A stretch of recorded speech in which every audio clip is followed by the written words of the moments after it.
Okay, let us go to chapter 6 part 2, number 3. Kita tengok the energy performance.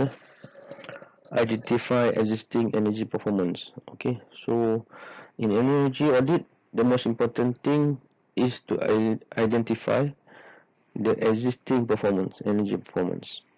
So macam mana nak identify? Yang paling penting sekali measurement, and then buat data analysis.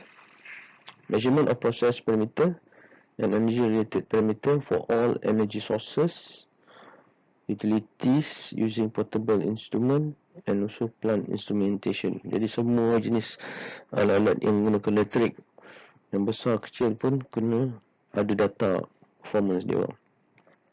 Conducting tests and trials on equipment to assess the performance wherever applicable.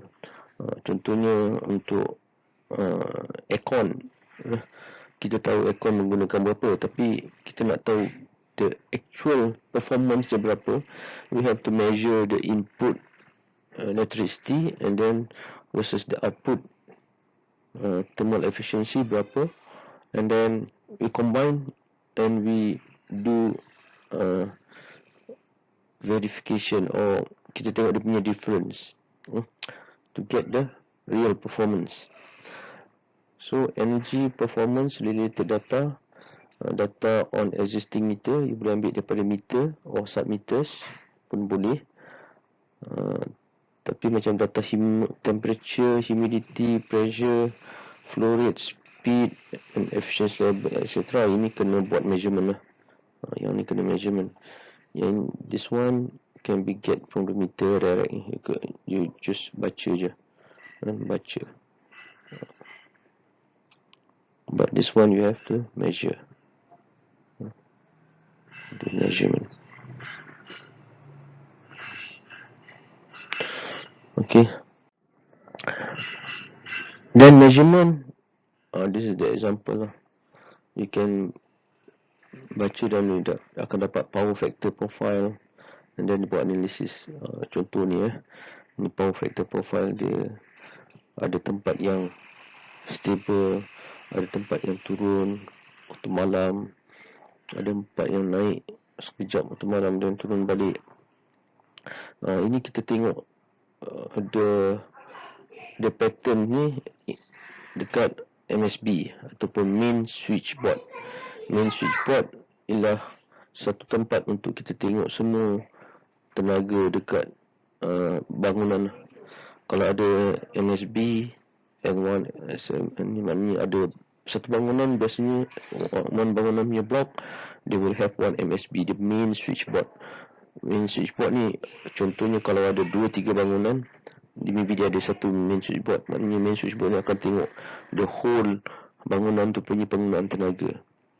Tapi untuk masuk ke main switchboard ni perlu ada judgement lah, competent judgement. Macam saya tak boleh masuk sebab saya tak ada competent judgement. Dia kena ada orang elektrik yang boleh buka dan boleh baca meter tu. Biasanya kita clamp pada electric cable untuk baca penggunaan tenaga tu.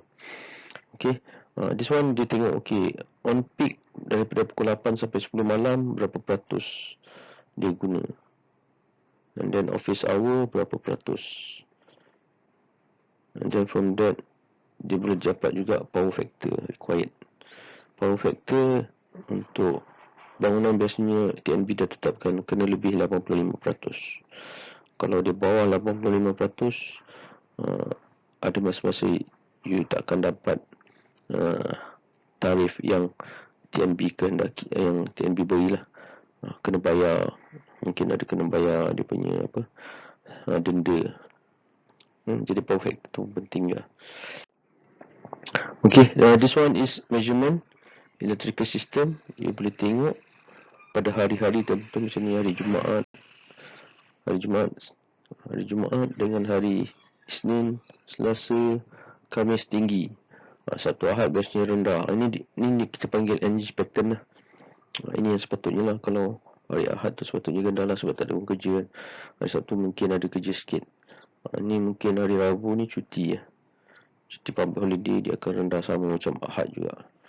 Okay, so kita akan tengok the load, lowest load, the highest load, and then average load berapa.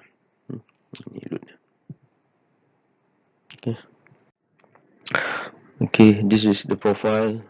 Kalau kita tengok harian ataupun profile ni boleh juga tengok tiap-tiap jam, atau tiap-tiap dia boleh pergi up to 5 minutes 5 minutes punya bacaan.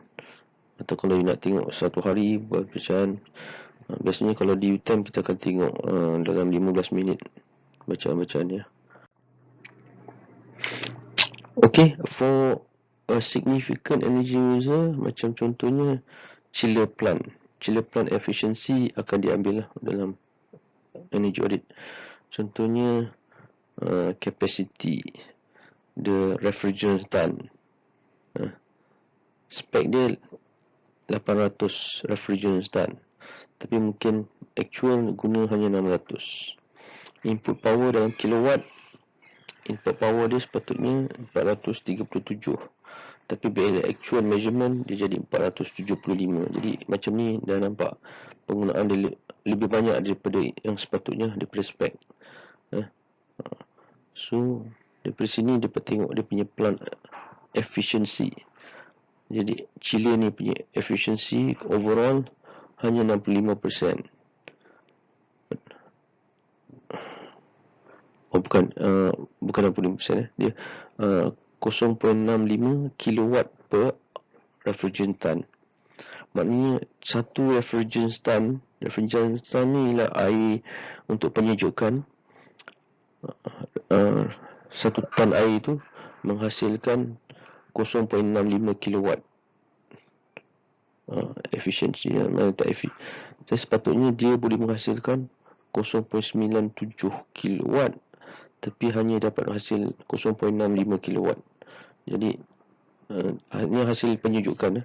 Hasil penyejukan ni dikira kurang daripada ataupun yang ni lebih daripada spek lah. Maknanya untuk menghasilkan satu refrigerant ton, dia guna lebih tenaga. Sepatutnya spek kata 0.65 kilowatt, tapi dia menghasilkan 0.97 kilowatt. Jadi dia punya coefficient of performance dia sepatutnya 6.0 coefficient of performance, tapi sebenarnya bila tengok performance betul dia cuma 4.45 saja. Jadi rendah daripada spek. Spek ni maknanya yang sepatutnya lah daripada manufacturer punya data. And then the chiller number 2 capacity 300 guna hanya 205. Input power dia 171, tapi actual ialah 162. Delta T ataupun delta T ni ialah the temperature difference dia. Spek dia 10, tapi hanya dapat 7. Kalau yang tadi delta T dia spek 10, dapat 8. Jadi kita tengok plant efficiency dia, sepatutnya dia hanya guna 0.65 kilowatt untuk satu refrigerant ton. Ini dia punya capacity lah 171 refrigerant ton. Ini ialah capacity untuk aircon lah. Tapi bila refrigerant bila tengok actual, dia memerlukan 0.98 kilowatt. Maknanya lebih tinggi daripada spek. COP dia pun 4.4. Coefficient of performance dia pun 4.44, bukan 6. So dari sini actual efficiency is 0.68 kilowatt per refrigerant for both chillers, and efficient chiller should be less than 0.65. Maknanya dekat sini chiller tu tak perform as what it should be lah.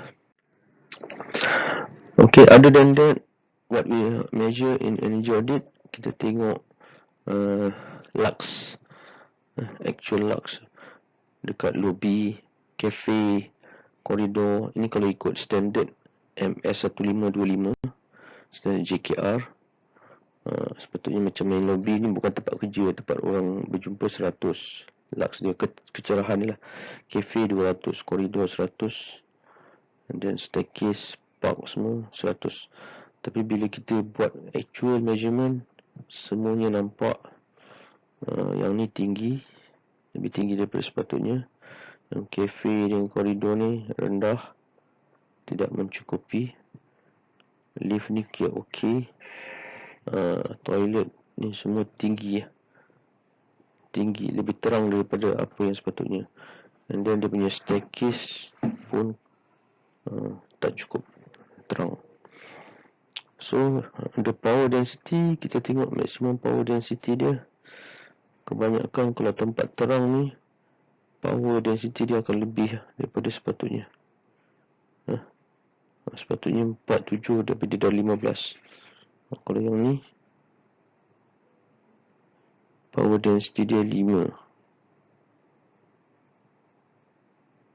So maknanya dia gunakan banyak power untuk tempat-tempat yang gunakan banyak power lah. Yang ni lah, yang 178 main lobby sepatutnya. And then toilet tak tulis kat sini. Car park ni pun banyak pakai power. So kat sini kita tengok kecerahan dengan power density, power yang digunakan. Okay, identify existing energy performance. Ni review operation, maintenance. Juga tengok maintenance punya practice, sama ada maintenance dibuat atau tidak. Sebab kalau tak buat maintenance, biasanya mesin akan jadi tak efficient, and then dia akan guna lebih banyak tenaga. So interaction and discussion with heads and department, engineer, supervisor, operators, ini untuk dapatkan data lah, sama ada mereka membuat cara maintenance yang betul atau tidak. Okay, identify additional data required and measurement needed. So kalau perlu, akan untuk performance ni kita akan tengok airflow yang keluar daripada chiller ataupun AHU, air handling unit tu, sama ada dia punya airflow dia okey ke tak. Use the measured data in monitoring and verification. Don't measure something that won't be used. Ini penting lah, sebab akan buang masa kalau measure benda-benda yang tak perlu.